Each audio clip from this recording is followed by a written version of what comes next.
In a resource-based economy, we would make all the resources of the world, that is the nations that join us, available to everyone. There would be no scientific elite or technical elite or any other type of elitism. There'd be no heroes. All people would be trained or educated to understand our relationship to nature. If you violate that relationship, it won't work. All man-made laws are artificial. We have to study our relationship to nature. If we damage the air, we damage ourselves.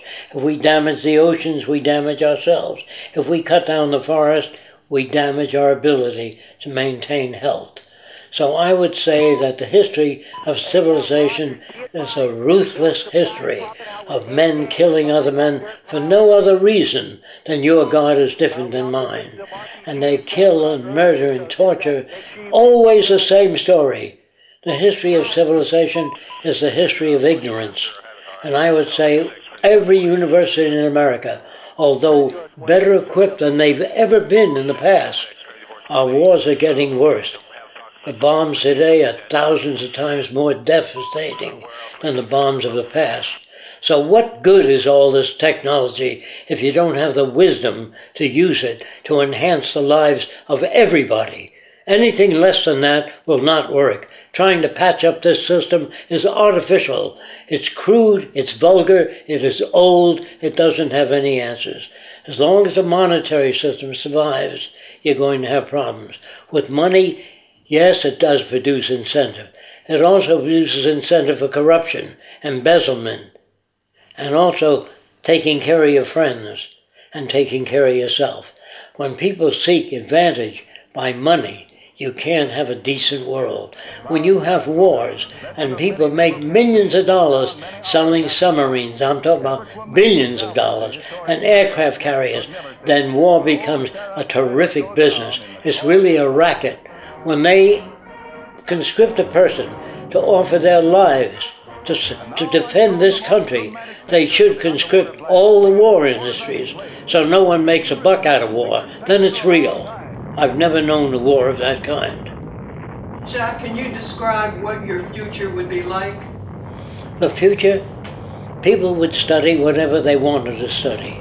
There'd be art centers, music centers, cultural centers, open to everyone without a price tag. There'd be no banks, no investment brokers, no advertising, no commercials, no armies, no navies, no prisons, and no police. When humans have access to the necessities of life, they do not steal. If you don't understand that, imagine people living near a big waterfall with fresh water, lots of it. No one comes at night and steals water. When people have access to the necessities of life, they do not steal.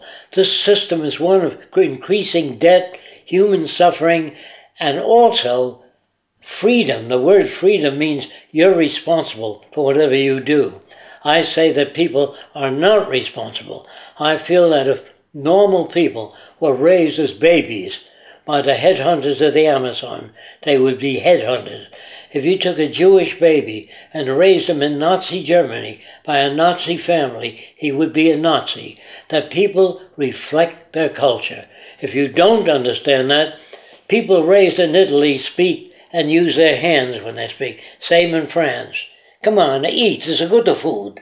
But that is not a unique quality of the individual. That's what he picks up from his environment. If you're raised in Ireland, say you're Spanish, and you raise this baby in Ireland, you say that's a fine Irish lad. He's taking good care of his family. As fine an Irishman as you can achieve. Surely all that they say is picked up from environment. So when you're a Southerner, brought up in an uneducated region of the South, you say, I'm gonna get me a nigger and I'm gonna kick his ass. All that is reflective of culture. There's no such thing as individuality. All they talk about, will there be place for individuality? Will there be a place for tradition? If traditions serve useful purposes, yes. If they're obsolete and irrelevant, no.